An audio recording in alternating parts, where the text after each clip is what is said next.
Hi, I'm Cindy Abbott Letro for Behind the Camera, and I'm here with Angela Berti, who is, I guess, the chief guru in charge of marketing, public relations, all kinds of things for New York State parks here in our Western District, the Niagara region.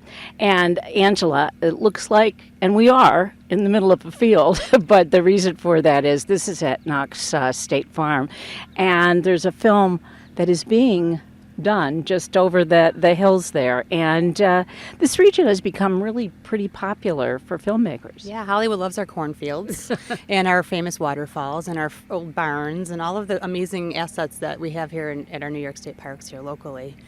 And, it's interesting because, of course, I think that all of us would say, okay, Niagara Falls, that is like the key. But really, a lot of the lesser-known parks, not lesser known to us, but to people from outside the region, have become very popular. Yeah, this park in particular has probably seen more action than the falls. Lots of littler things, a couple big things, and it plays well for so many different kinds of films. There's a farm situation, there's the fields, so there's a lot that can be done here. Well, in fact, we have a battle of aliens that is taking place. This film is called Diary of a Lunatic, and it's a little bit crazy, so that your manager of the farm probably sees many things. Yeah, our staff is great. They get the value of this. We're lucky that Governor Cuomo supports this, so we're all on board with it. It's something great for the parks. I mean, it brings in a little bit of revenue, but it's more about visibility. It's more about bringing people to the parks. And Well, I'm glad you mentioned that because it has been sort of controversial. People will talk about, do the film credits really work? But part of the reason is that we get all of these different films is because there is a financial incentive for coming here with film credits. Yeah, there's a lot to be said for this, especially at Niagara Falls. When those falls are broadcast around the world, like they were on The Office, in the episode of The Office where Jim and Pam got married, or the movie Tammy, when people around the world see those, we can't spend that kind of money to get that sort of publicity. So I would think that your job is one in which you really never know what's going to happen from day to day when you come into the office. When I see Tim Clark call, I'm always shuddering what's going to happen next, but that's part of the blessing of my job, is you just never do know. Tell me a little bit, though. I think one of the high points, and literally one of the high points, was when Nik Wallenda went across the falls. I mean, what was involved in trying to make something like that work, apart from Nik's job of making sure he stays on the wire when he does it? Right. Well, I mean, if you think, for decades, the state and the falls itself, we haven't talked about the daredeviling message. So there was sort of the whole mindset switch that we had to make as an agency and as a keeper of a very special place, where we didn't want to trash up that image. So when that event was announced, it was sort of, okay, let's focus on how we get this done. Nik went through some lengths to get legislation changed in New York State, and we had 6 weeks, believe it or not, to pull the whole thing together. So it was a good effort for parks to sort of stretch some muscles we didn't know we had. And again, to have Nik Wallenda walking across the falls to a global audience, we had about 300 media credentials from around the world. I mean, wow. Korea, Australia, Japan, the UK, everybody came to see this. And so the next morning, when we got up and saw the falls over every possible country, it was super gratifying, and it made all of the work worthwhile. The other thing is, I would think that so many of the people that come here have heard about the falls, even, people that are, movie companies big and small, but there's something that's really awe-inspiring, no matter who you are, about the falls.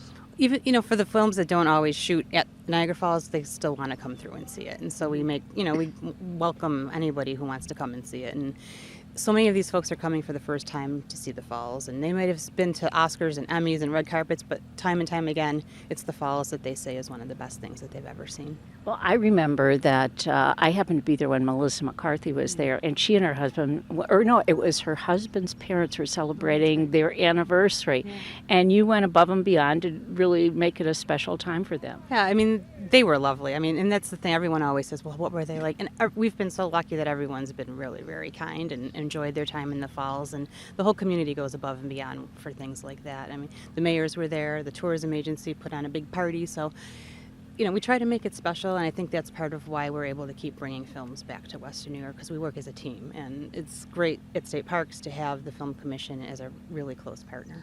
Has there been one incident or one tour or one, person that you've met that stands out as, being sort of a particular high point for you? I think one of the funniest things ever was the day I was sitting in my office typing at something, and someone called and said, we heard Public Enemies shooting a video in the park. And I said, well, that can't be. They didn't apply for a permit. We went out, and sure enough, Public Enemy and Flavor Flav with the big clock, they were out shooting videos.